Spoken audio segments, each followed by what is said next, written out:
E aí, pessoal, tudo certo? Bem-vindos ao curso de Estrutura da Matéria. Este é um curso onde a gente vai estudar as formas mais fundamentais da matéria, os átomos e moléculas, e também formas mais complexas, que é o caso dos sólidos. Durante esses estudos, a gente basicamente vai aplicar a teoria quântica a diferentes sistemas, né? A gente vai investir bastante tempo no estudo do átomo de hidrogênio, mas nós também vamos estudar um pouco as moléculas e os sólidos. Tá? Mais para o final do curso, a gente vai ver um pouco sobre mecânica e estatística clássica e também sobre física de partículas. Mas antes da gente entrar na nossa matéria de fato, é interessante a gente recapitular um pouco o que vocês viram lá em mecânica quântica. Né? Então, nós vamos falar nessa aula sobre a equação de Schrödinger.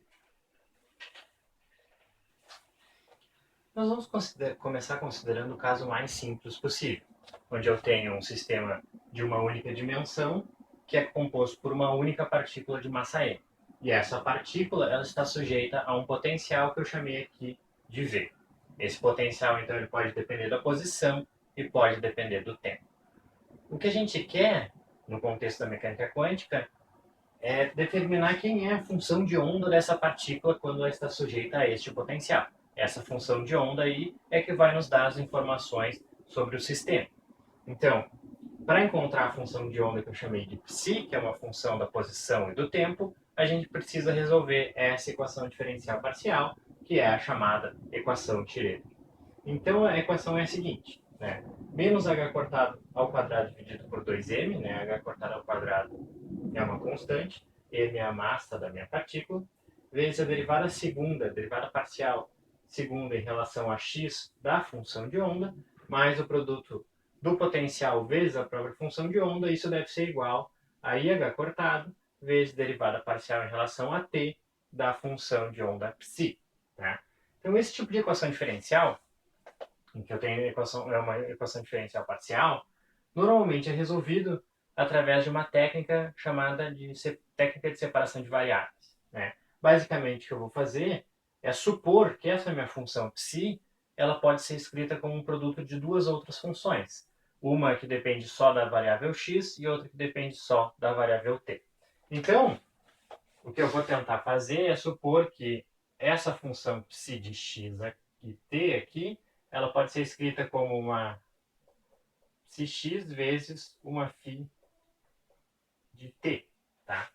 E a equação de Schrödinger admite esse tipo de solução, desde que este potencial não dependa explicitamente do tempo. Tá? Isso não é uma condição muito restritiva. Existe uma série de sistemas em que o potencial de fato vai depender só da coordenada espacial ou das coordenadas espaciais.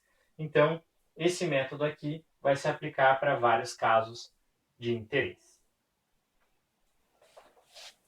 Então vamos lá. O que eu vou fazer vai ser o seguinte, então, vou reescrever a minha equação de Schrödinger, substituindo esse potencial aqui por um potencial que depende só da posição, ou seja, só de x, e reescrevendo a função psi de x e t como uma psi só de x e uma φ só de t. Então a gente vai ter o seguinte, né? Menos h cortado ao quadrado dividido por 2m, derivada segunda em relação a x, aqui derivada parcial do produto psi de x, φ de t, mais v de x vezes o produto psi-x φ de t. Isso aqui vai ser igual a i h cortado, derivada parcial em relação ao tempo deste produto psi de x φ de t. Tá? Então, no método de separação de variáveis, normalmente o que a gente tenta fazer é reescrever a equação de modo que toda dependência com uma das variáveis fique de um lado da equação e toda dependência com a outra variável fique do outro lado da equação. Então, o que eu vou fazer vai ser o seguinte. Primeiro, eu vou olhar para essas derivadas. Né? Essa derivada aqui é uma derivada parcial, então, do ponto de vista, eu posso tirar essa função φ de t aqui para frente, porque esse operador derivada não aplica, não será aplicado em φ de t. E o mesmo aqui, né? Essa derivada é uma derivada parcial em relação ao tempo, então ela não vai ser aplicada aqui no meu psi de x. Né?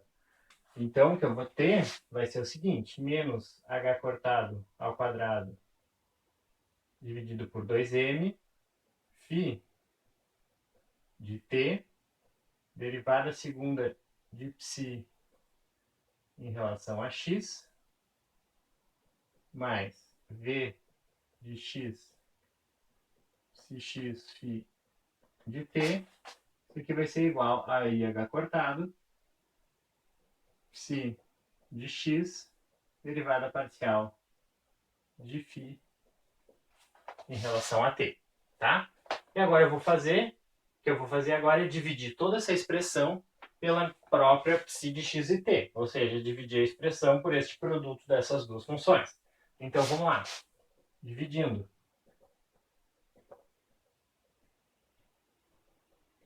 Por psi de x, φ de t, eu vou ter o seguinte, aqui vai cancelar a φ e vai ficar menos h cortado ao quadrado sobre 2m, 1 sobre psi de x, derivada segunda de psi em relação a x, mais v de x, isso aqui vai ser igual a i h cortado, 1 sobre a minha φ de t, derivada da φ de t em relação a t.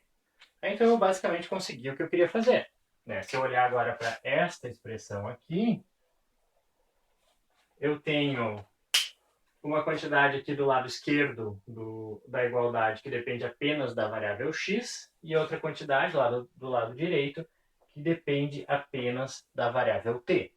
Para que essa igualdade aqui ela seja satisfeita para qualquer instante do tempo e qualquer posição, os dois lados dessa equação necessariamente têm que ser iguais a uma constante, certo? Porque senão, por exemplo, para um lado tempo t, eu poderia ter valores diferentes para diferentes posições da minha partícula, né? Diferentes valores para a coordenada x, e aí essa igualdade não valeria sempre. Então isso aqui, esse lado da equação e aquele, ambos têm que ser iguais a uma constante. E eu vou dizer então que eu vou chamar essa constante de g. Tá? Então, por um lado, eu vou ter que IH cortado, 1 sobre φ de t, derivada parcial de φ em relação a t, isso aqui vai ser igual a uma constante, e essa constante aí eu vou chamar de g. Tá? E por outro, menos h cortado ao quadrado sobre 2m, 1 sobre psi de x, derivada segunda de psi em relação a x, mais v de x, isso aqui também vai ser igual à mesma constante g. Bom, então o que a gente obteve agora foi o seguinte. Duas equações diferenciais ordinárias que estão acopladas através dessa constante g, que no contexto aqui da técnica de separação de variáveis é chamada constante de separação. Tá? O que eu vou fazer é olhar inicialmente para essa equação aqui que envolve a função φ, que é a função do tempo. Tá? Então, eu vou reescrever essa equação aqui da seguinte forma, tá? Que é a derivada parcial de φ em relação ao tempo, isso aqui vai ser igual. Eu vou passar esse φ de t multiplicando lá para o outro lado, e esse IH cortado aqui dividindo. 1 sobre I é igual a menos I, então isso aqui vai ficar I sobre H cortado,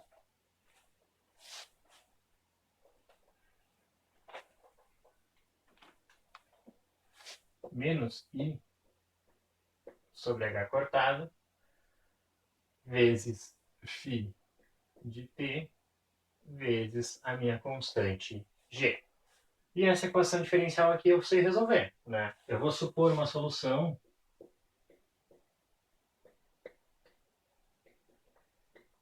do tipo exponencial. Então eu vou supor que φ de t é igual a uma exponencial de e na alfa vezes t, e esse alfa aqui é uma quantidade que eu preciso determinar através da solução da minha equação.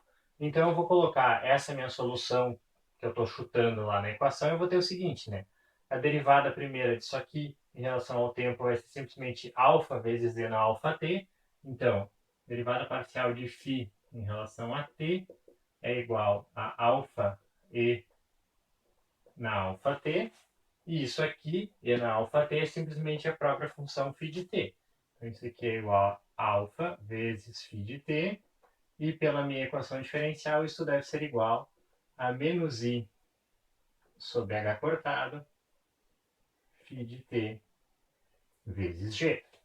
Tá? E daqui eu tiro o seguinte, que essa quantidade alfa que aparece aqui, ela deve ser igual a menos i sobre h cortado vezes g, se eu quiser que essa seja uma solução da equação diferencial.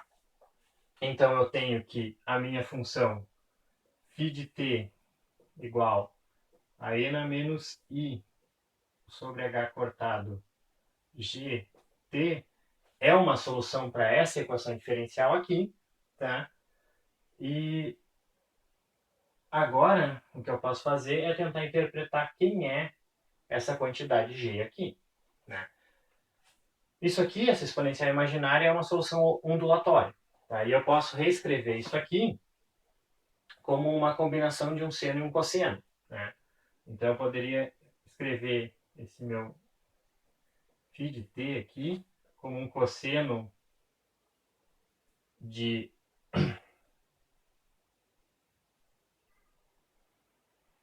g sobre h cortado vezes t, mais um seno de g sobre h cortado vezes t. Mas eu vou fazer o seguinte, vou escrever isso aqui diferente. H cortado é a constante de Planck dividido por 2π. Então eu vou escrever explicitamente 2π vezes g sobre h vezes o tempo, mais o seno de 2π vezes g sobre h vezes o tempo. Então essa quantidade que aparece aqui multiplicando o tempo é o que a gente chama de frequência angular, né, dessa função. 2π vezes g sobre h cortado. E como a gente sabe, a frequência angular é 2π vezes a frequência. Então daqui eu tiro que a frequência νi dessa oscilação vai ser igual a minha constante g dividido por h. Tá? Ou ainda que g é igual a h vezes essa frequência νi.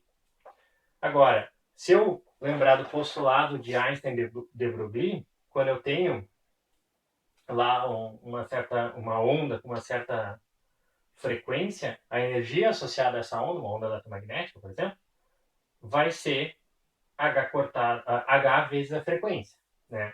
Então eu posso identificar esse G aqui, nesse contexto, como uma energia da minha partícula, tá? Essa partícula ela vai ter um comportamento ondulatório, esse comportamento ondulatório tem uma certa frequência e associada a esta frequência eu tenho uma energia. Então eu vou identificar esse G aqui como a energia da minha partícula.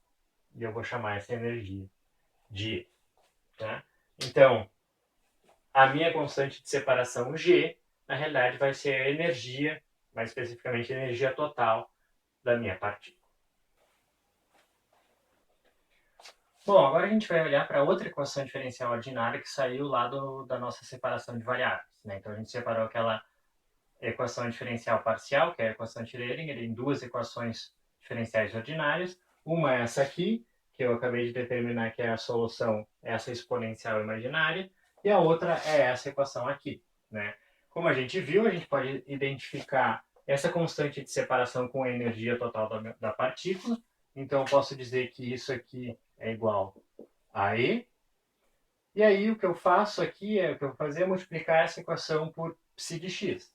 E aí eu vou ter o seguinte, que menos h cortado ao quadrado dividido por 2m vezes derivada segunda desse psi de x aqui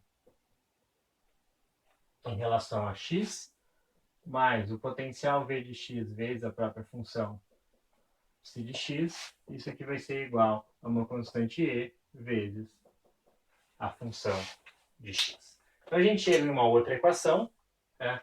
E essa equação aqui recebe o nome de equação de Schrödinger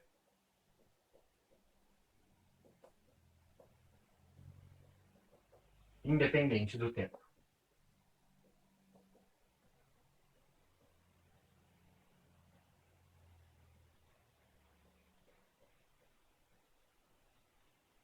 certo?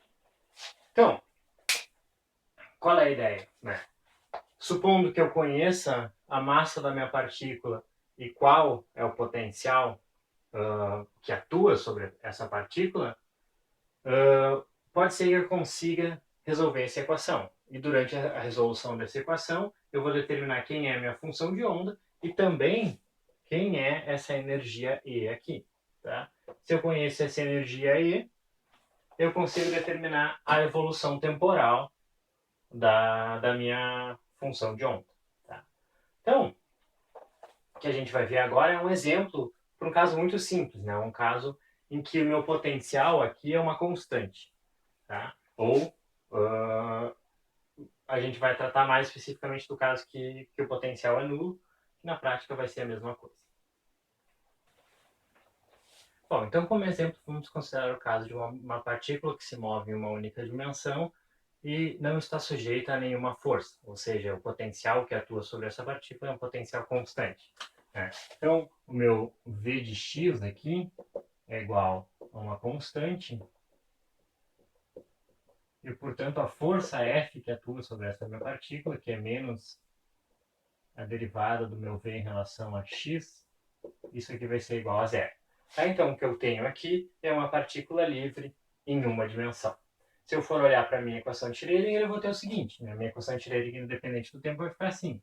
Menos h cortado ao quadrado sobre 2m, sendo m, então, a massa da minha partícula, derivada segunda da autofunção psi de x em relação a x. Aí eu teria um termo que depende do potencial. Tá? Eu estou supondo que esse potencial é constante, né? Mas eu sempre posso redefinir o meu zero de potencial, tá? Ou seja, eu posso somar aqui uma constante de modo que meu potencial V de x seja, na realidade, igual a zero, e isso não vai gerar nenhuma perda de generalidade, tá? Então, eu vou considerar que meu potencial é nulo de fato. E aí, aquele termo que tem aqui multiplicando meu psi de x vai sumir, tá? Isso aqui, então, vai ser igual à energia E da minha partícula, tá? Vezes a função psi de x. Então, o que eu estou procurando aqui é o seguinte. Eu estou procurando determinar quem é essa função psi de x, e o que eu sei é que a derivada segunda de psi de x em relação a x vai ser igual a uma certa constante vezes a própria função psi. Tá? Então, uma função que tem essa propriedade é exponencial. Então, de novo, eu vou supor uma solução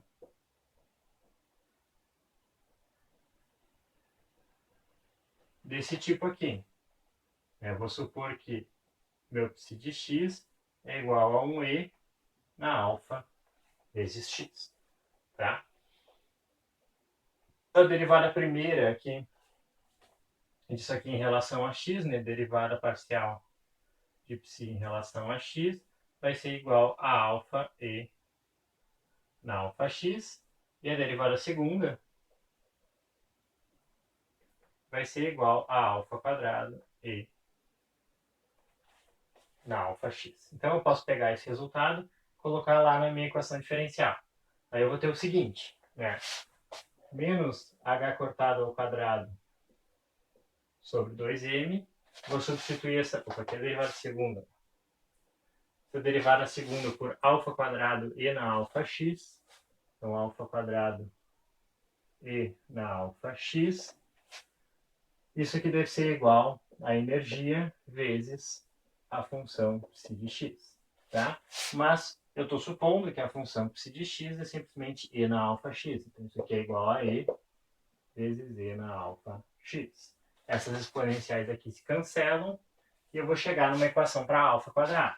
Então, eu vou ter o seguinte, que alfa ao quadrado deve ser igual a 2me sobre h cortado ao quadrado, com um sinal menos aqui. Tá? Então, eu tenho, para que essa exponencial que aparece aqui, né, seja de fato uma solução da minha equação diferencial, eu preciso que este alfa aqui seja igual a mais ou menos I vezes raiz de 2me sobre h cortado ao quadrado. Tá? Então, a minha solução geral para a equação de Schrödinger independente do tempo dessa partícula livre vai ser a seguinte. Né? Meu psi de x vai ser igual a uma certa constante A vezes E, né? I raiz de 2me sobre h cortado vezes x, mais uma outra constante B, e na menos I raiz de 2me sobre h cortado vezes x. Tá? Então essa aqui deve ser a solução geral para essa minha equação diferencial. Então essa aqui foi a solução geral que a gente encontrou para a equação diferencial, que é a equação de Schrödinger independente do tempo. Tá?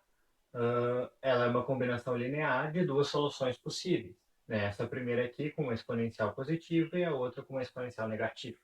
O que eu vou fazer agora é considerar só uma dessas soluções. Tá? Então eu vou supor que eu encontrei só essa solução aqui. AE na I raiz de 2me sobre h cortado ao quadrado.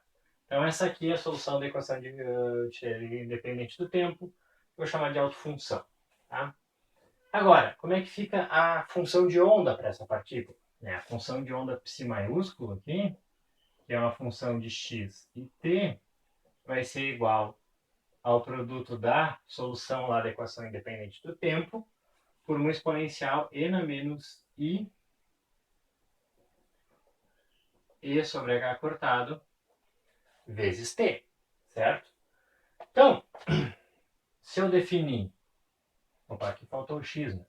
Se eu definir k como sendo essa raiz aqui, raiz de 2me sobre h cortado ao quadrado, e definir ômega como sendo e sobre h cortado, eu vou ter o seguinte, que a minha função psi de x e t, ela vai ser igual a e na ikx vezes e na menos i ômega t, né? Juntando isso aqui, multiplicando essas exponenciais, eu vou ter e na ikx menos ômega t. E essa é uma equação que vocês conhecem, né? Essa aqui vai ser a equação que representa o comportamento de uma onda que está se deslocando no sentido de x positivo. Tá? Então, eu obtive aqui como solução da minha equação de Schrödinger, né, da equação completa, uma onda que se propaga ao longo do eixo x, né, esse é um sistema unidimensional, no sentido de x positivo, certo? Então, eu poderia dar a seguinte interpretação, né? Se a minha solução é uma onda que está se propagando ao longo de x e no sentido de x positivo, talvez isso signifique que a minha partícula também está se movendo no sentido de x positivo. Tá? Para determinar isso, então, o que eu vou fazer é calcular o momento linear dessa partícula com base na função de onda que eu obtive para ela. Tá? Então vamos lá, o que eu quero é calcular o valor esperado do momento linear da minha partícula, considerando que a função de onda da minha partícula é essa aqui. Tá? Então, o valor esperado do momento, que eu vou chamar de p barra, isso aqui vai ser igual a uma integral de menos infinito a mais infinito da função de onda da minha partícula complexo conjugado. Então, eu vou tomar o complexo conjugado dessa função de onda aqui, vezes o operador associado a este valor aqui, né, o operador momentum, nesse caso, vezes a psi, integrado em todo o espaço. Como meu sistema é unidimensional, eu vou integrar só ao longo do eixo x. Tá? Então, o operador P ele é igual Aí, h cortado vezes uma derivada parcial em relação a x, certo? Com menos aqui. Menos de h cortado, derivada parcial em relação a x. Então, quando eu aplico esse operador p na minha função, que é π maiúsculo, na minha função π maiúsculo, basicamente eu tenho que derivar essa quantidade aqui em relação a x. Então, operador p vezes a minha psi de x e t, isso aqui vai ser igual a menos i h cortado vezes derivada parcial em relação a x dessa quantidade aqui. Eu esqueci o a, né? Faltou o a aqui. O a, na verdade, vai ser uma constante de normalização. Tá? Então, a e na i kx menos ômega t. Quando eu tomo essa derivada aqui, eu vou ter, então, isso aqui é igual a menos i h cortado, derivando vai descer aqui um ik, então vezes ik vezes essa amplitude a e na i kx menos ômega t, tá? Ou ainda, multiplicando esses i's aqui vai dar menos 1, vai ficar mais com esse menos da frente. Então isso aqui vai ficar igual a h cortado k vezes a e na i kx menos ômega t. Agora eu coloco esse resultado lá na minha integral. O meu valor esperado para o momento linear dessa partícula vai ser o seguinte: integral de menos infinito a mais infinito, complexo conjugado da função de onda da minha partícula. Então eu tenho que simplesmente mudar o sinal aqui, trocar i por menos i. Então, a e na menos i kx menos ômega t vezes essa quantidade aqui, h cortado k, a e na i kx menos ômega t dx, tá? Integrado ao longo de todo o eixo x. Bom, aqui na realidade a estrela, né? Então, essas exponenciais vão se cancelar, isso aqui vai ficar simplesmente 1, né? Como essa minha função aqui ela tem que ser normalizada, né? Eu vou ter que o valor esperado p de k vai ser igual a h cortado k vezes essa integral de menos infinito a mais infinito de a estrela vezes a dx, mas essas amplitudes aqui tem que ser tais que essa integral aqui vai dar 1. Então, isso aqui é igual a h cortado k. Se eu voltar a substituir aquele k pelo valor que eu tinha aqui, né? Eu tiro a raiz desse h cortado aqui, vai cancelar com aquele. Isso aqui vai ser igual a raiz de 2m vezes e. Tá? Se a gente lembrar lá da mecânica clássica, né? P ao quadrado dividido por 2m é a energia cinética da partícula. Então, se eu tomar isso aqui, esse valor esperado do momento elevado ao quadrado aqui, isso aqui vai ser igual a 2me, passo 2m para cá, eu identifico essa quantidade aqui como a energia total da partícula. Como a partícula não está sujeita a nenhum potencial, a única energia que ela tem é energia cinética. Essa aqui é a energia cinética da minha partícula, então eu posso interpretar essa quantidade como sendo o momento da minha partícula. Esse momento é positivo, né? Então eu posso imaginar que essa partícula está de fato se deslocando no sentido de x positivo. Se eu fizesse o mesmo argumento considerando a outra solução, o meu resultado ia ser o valor esperado para o momentum, que é igual a menos raiz de 2me. Então eu poderia interpretar isso como uma partícula que está se deslocando no sentido de x negativo.